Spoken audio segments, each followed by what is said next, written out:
Vale, chicos, muito bem. Gente, ó, eu trouxe para vocês aqui mais um texto, tá? Nós vamos ler juntos, porque os textos, né? Não preciso nem dizer que os textos caem demais nos Enems da vida, né? E no espanhol, tanto no espanhol como no inglês, o texto é o que vai mais cair. E para você saber o texto, é por isso que a gente estuda todos os conceitos gramaticais, o vocabulário, porque tudo isso ajuda na hora de eu poder fazer a interpretação desse texto, né? E, na verdade, eu não tenho que traduzir esse texto todinho. Precisa tomar cuidado com isso de querer traduzir todo o texto e, de repente, aparece uma palavrinha que você não se lembra e aí vai comprometer você. Você vai falar, nossa, e agora? O que que eu faço, né? Essa palavra eu não me lembro. Gente, não tem problema. Você não tem que se fixar em palavras, tem que se fixar no geral, tá?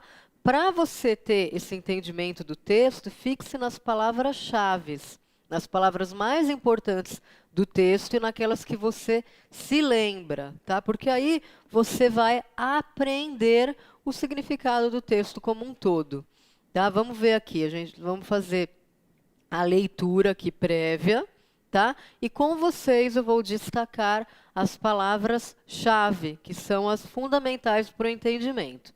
Vamos lá? Olha lá. Todos os caminhos llevam à Suécia, tá? Então aqui eu já sei de duas coisas fundamentais, né? Primeiro é que ele vai falar de caminhos, né? Opa, deixa eu voltar aqui. Vai falar de caminhos, né? Deixa eu colocar na canetinha. Colocar na caneta para a gente ter aqui.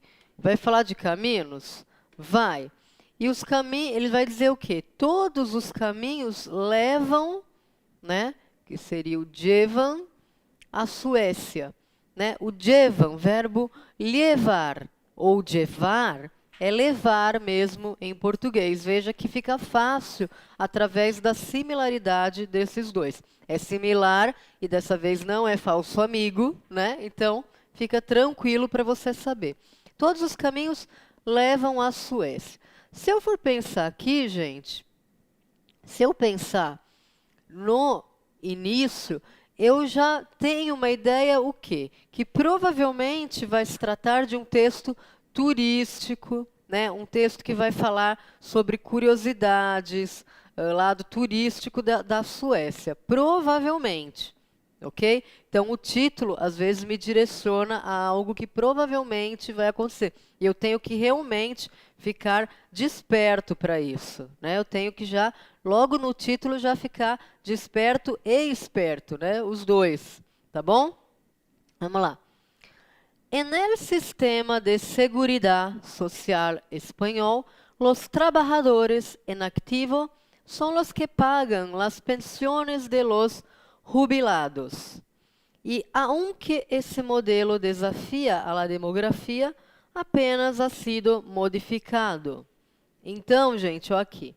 Aqui você vê que já mudou um pouquinho o teor, né?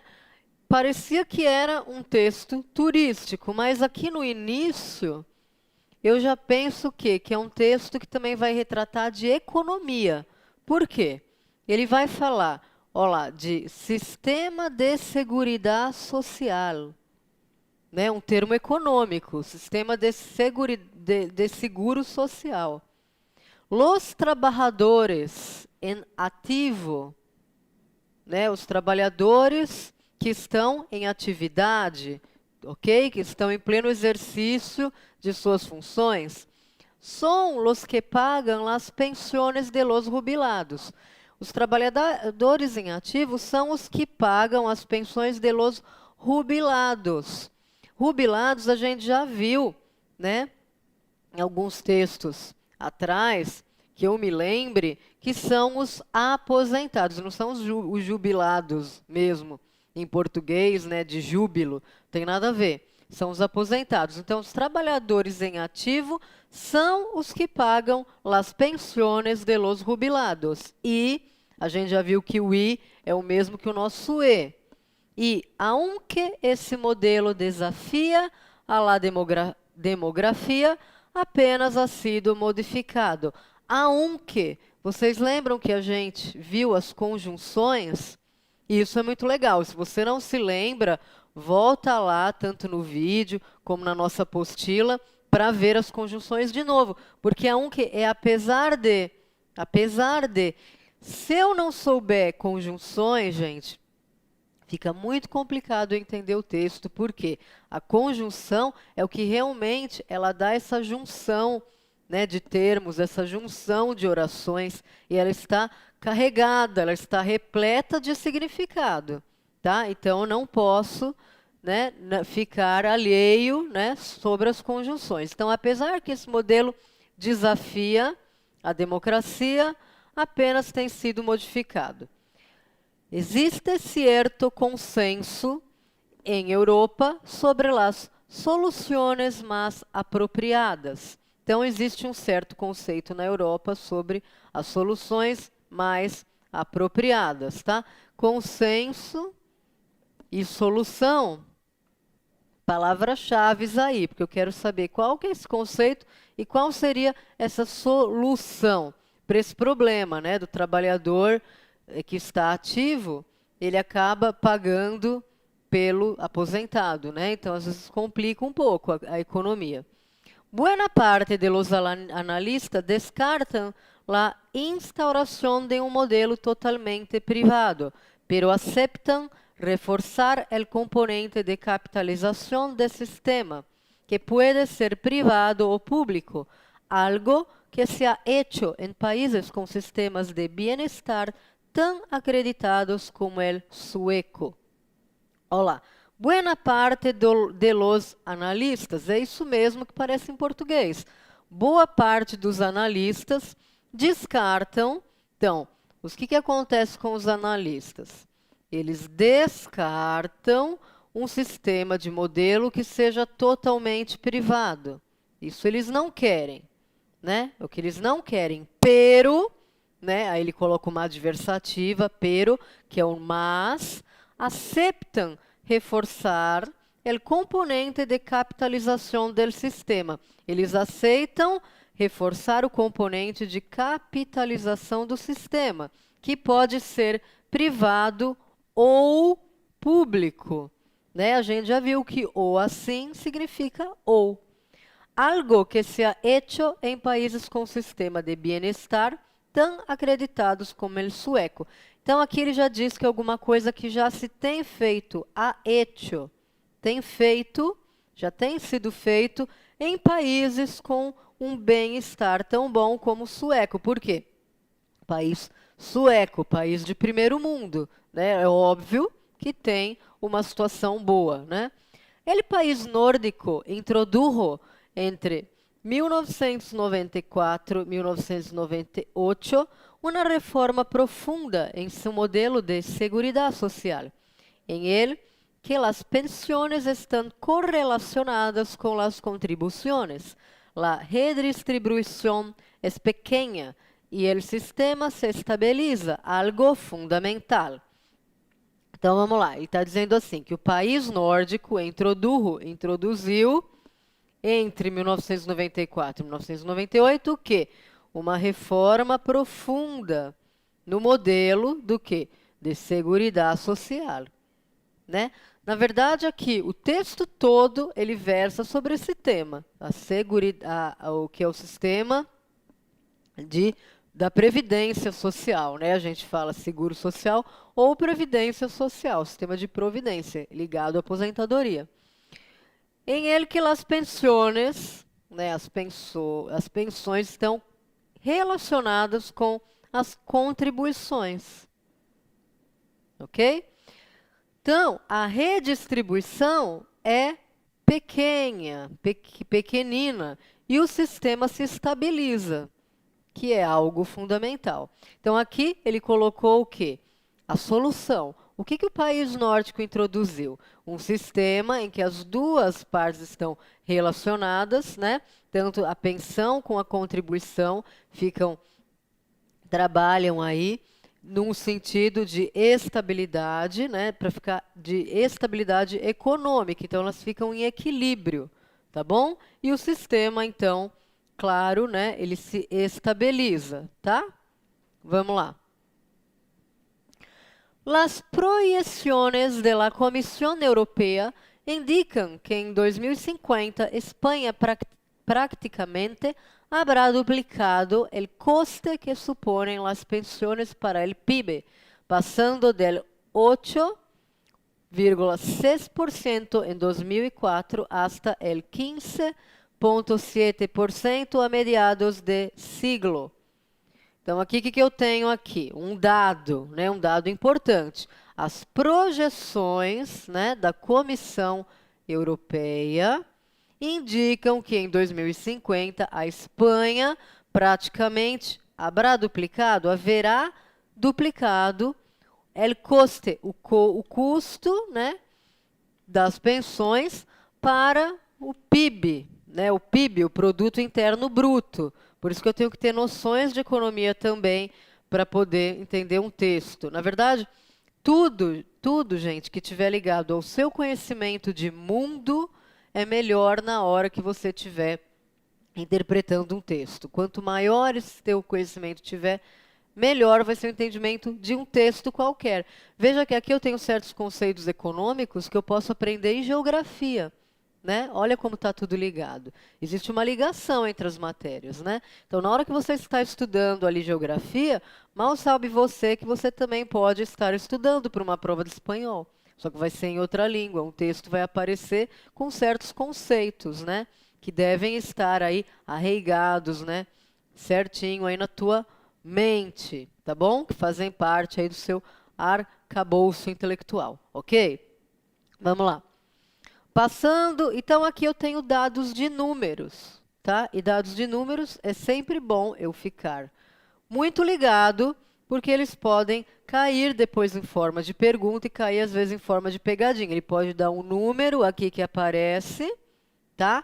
E na verdade colocar várias coisas sobre o que esse número se refere, ok? E aí você deve saber, né? Deve tomar cuidado. A meados de siglo, metades do século, um incremento insostenible, salvo que o PIB espanhol se doble em el mismo período, para lo que haría falta um crescimento anual, algo por debaixo de 2% durante 4 décadas. Tá? Aqui ele falou o quê? Né? Que o PIB salvo desde que, né, o PIB espanhol se dobre no mesmo período. Então, ele diz que isso vai acontecer desde que o PIB, Produto Interno Bruto Espanhol, também se dobre. Aí vai ter que ter o quê? Tem que ter um crescimento anual muito bom, tá? Maior do que o 2%, né, que teve durante 4 décadas. Los especialistas consultados coinciden en la necesidad de una reforma urgente y en general están a favor de las propuestas del gobierno. Tá? Então, o que acontece aqui? Para aumentar esse número, esse PIB, né? Para aumentar esse PIB, ele precisa o quê? De medidas, né? Para acelerar, para dar crescimento a essa economia. Então, os especialistas consultados, o que eles dizem? Né? Que existe uma necessidade de uma reforma urgente. E, na maioria deles, ou em geral, estão a favor das propostas do governo. Aí ele coloca entre parênteses propostas do governo. Retrasar la jubilación hasta los 67 años y aumentar la base de cotización. Tá? Retrasar la jubilación. O que é a jubilação? Você já sabe. Vem de jubilados, né? Aposentadoria. Tá? Então, ele está querendo reduzir essa aposentadoria aí dos 67 anos para poder aumentar a arrecadação. E incluso de que se compute, como ocorre em França, né? E o que vai fazer? Ele vai computar, ele vai somar, como ocorre na França, praticamente toda a vida laboral de los trabajadores, tá? E vai incluir toda a vida laboral. Gente, o que é vida laboral? Vida laboral é a minha vida de trabalhador, né? Aquela vida lá do dia a dia, laboral, vem de trabalho, tá? De todos os trabalhadores. Essa é a essência do modelo sueco. Então, ele diz que essa é a essência do modelo sueco, donde os trabalhadores tienen cuentas propias que registran sus aportaciones a lo largo del tiempo. Então, o que acontece? Os trabalhadores lá têm contas próprias que vão registrando, né, essa movimentação do dinheiro dele, né, ao largo del tempo, devido tempo, para posteriormente hacer las devoluciones. Para depois fazer las devoluciones, tá? Olha o verbo hacer.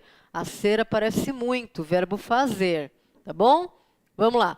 Además, el trabajador puede administrar parte del importe eligiendo fondos de capitalización privados ou públicos. Então, o trabalhador ele pode administrar parte do que ele ganha aí, elegendo o quê? Um fundo de capitalização privado ou público, tá? É um recurso que esse trabalhador tem, tá bom? O que eu fiz aqui?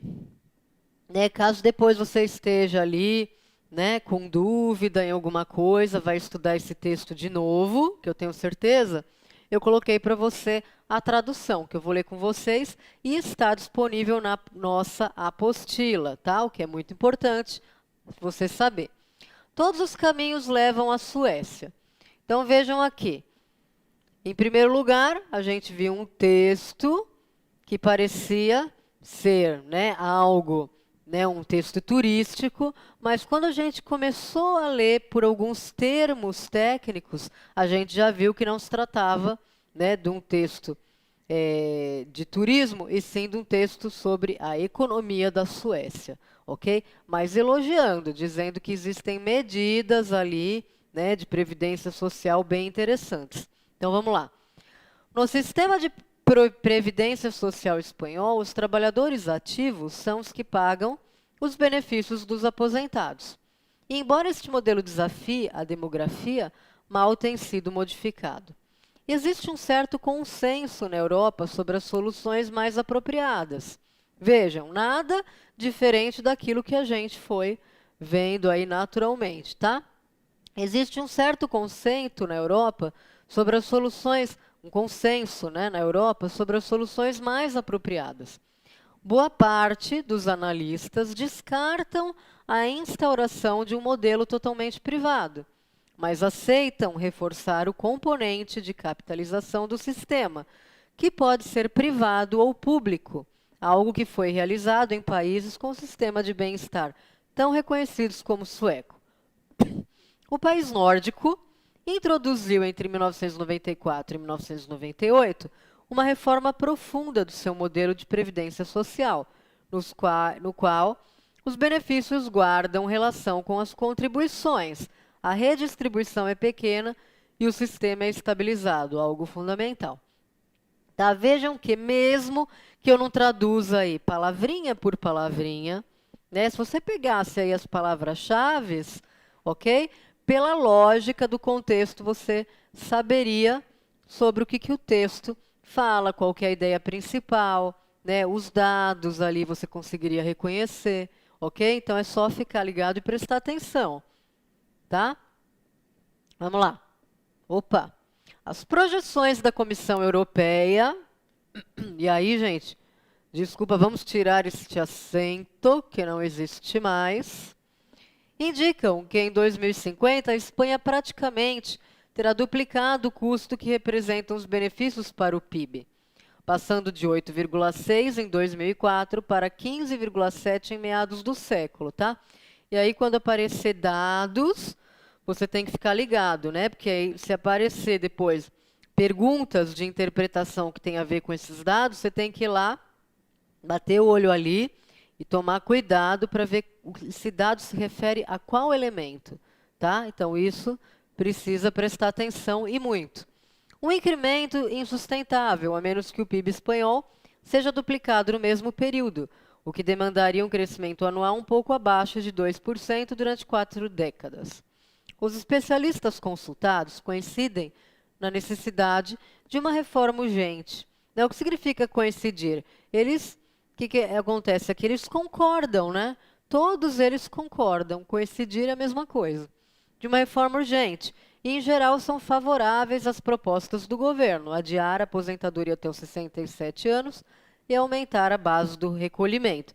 Né? Por quê? Porque se aposenta antes dos 67, o que acontece? Mais anos ali para o cara ficar aposentado e mais gastos com previdência social, né? Inclusive que seja contabilizada, como acontece na França, praticamente toda a vida laboral dos trabalhadores. Esta é a essência do modelo sueco, no qual os trabalhadores têm contas próprias que registram suas contribuições ao longo do tempo, para posteriormente fazer as devoluções. Ali, além do mais, o trabalhador pode administrar parte do recolhimento escolhendo fundos de capitalização privados ou públicos, ok? Aqui, gente, vocês têm aí uma gama enorme, né, um leque grande de vocabulário, de palavras, que vocês podem memorizar. Óbvio, né? Quanto mais palavras você tiver ali memorizado, melhor na hora de ler um texto, tá? Verbos, né? Fique atento para verbos, fique atento para conjunções que são importantes, advérbios, pronomes. Não é à toa, né, que a gente fica aqui estudando tudo. Por quê? Porque quando você pega um texto, você vai se lembrar de várias. E aqui você, de repente, por uma eventualidade não lembrar, também não se assuste, né? Você está sendo preparado, né, para conseguir captar aí 80% de um texto, mas é muito difícil alguém conseguir captar tudo, ok? Até que espanhol, eu acredito que seja até um pouco mais fácil, até pela similaridade. A similaridade realmente ajuda, né? Essa raiz latina ajuda um pouquinho a gente, óbvio, né? Só que não é que ajuda, precisa tomar cuidado com ali no início do nosso curso com os falsos amigos, tá? Então, depois, ó, ralando aí para ver os falsos amigos de novo, você tem que estudar sozinho também, tá bom? Então, este texto aqui seria um texto típico para cair em Enem. E daqui a pouco a gente vai ver mais para frente textos que realmente caíram em Enem, são muito parecidos, tá? Tem texto jornalístico, tem vários textos. E uma outra coisa que cai bastante também são tirinhas, interpretação de tirinhas, tá? Como essa daqui. Olha lá, da Mafalda. Vocês já conhecem a Mafalda, a maioria, né? Porque em português a gente tem a Mafalda. Também temos a Mafalda versão espanhol. Olha que legal. Aí vem ela. Mi querido diário íntimo, hoy me levantei muy contenta, por lo que creo que durante el día mi estado de ánimo será bueno. A sniff, sniff. Desmejorando hacia el melodías com probabilidades de sopa. Que rica comida has hecho hoy, mamita? Sopa. Aí ela fala assim, não se dizem malas palavras em la mesas. Sopa não é más palavra. Aí ela olha lá, tampouco se dizem mentiras em la mesa. O que acontece com a Mafalda? Ela acorda super feliz, né? Meu querido diário íntimo, meu querido diário íntimo. Oi, que é hoje, me levantei muito contente, me levantei muito contente. Porque creio que durante o dia o meu estado de ânimo será bom, né? Aí o que acontece aqui? O sniff, sniff, que é uma onomatopeia de choro, também em espanhol é a mesma coisa, indica um choro, tá? Aí o que acontece aqui? O que ela está dizendo? Que ela está ficando triste porque tem uma probabilidade de sopa. Se ela está triste porque a probabilidade de sopa significa que ela não gosta de sopa, né? Aí vem ali, que rica comida, né? Que comida boa, né? Que comida maravilhosa você fez. Has hecho. Oi, mamita. Esse has hecho, né, é um verbo de passado, né? E hecho é verbo fazer. Que comida você fez hoje, mamãe? Sopa. Aí ela fala assim: nossa, não se diz palavras ruins na mesa. Aí ela fala: sopa não é uma palavra ruim. Aí ela olha para a sopa e diz: tampouco, quer dizer, nem se dizem mentiras na mesa. Tá? Então ela diz que a mãe está dizendo mentira, por quê? Ela detesta a sopa. É bem assim, né? Então o que acontece aqui? Se eu for ver, tem várias palavras muito parecidas com o português. Tem verbos, né? E nas tirinhas tem algumas coisas que são legais também, que às vezes, gente, a própria fisionomia do personagem já te diz algo, né? Então, fiquem atentos também para os elementos não verbais que aparecem na tirinha, como a fisionomia de alguém, né? O desenho em si, né? Por exemplo, vamos supor que eu não soubesse que sopa era sopa, tá? Ia ser difícil. Mas, mesmo assim, olha, a gente vê que tem o desenho aqui da sopa, então a gente já sabe que se trata de uma comida, tá? Por causa de um desenho. Então, as tirinhas, elas têm alguns elementos a mais, que são os não verbais, né? Os desenhos, e você deve ficar atento com isso também na prova, que vai te ajudar muito, tá bom? Bom, gente, até já no próximo bloco. Hasta luego.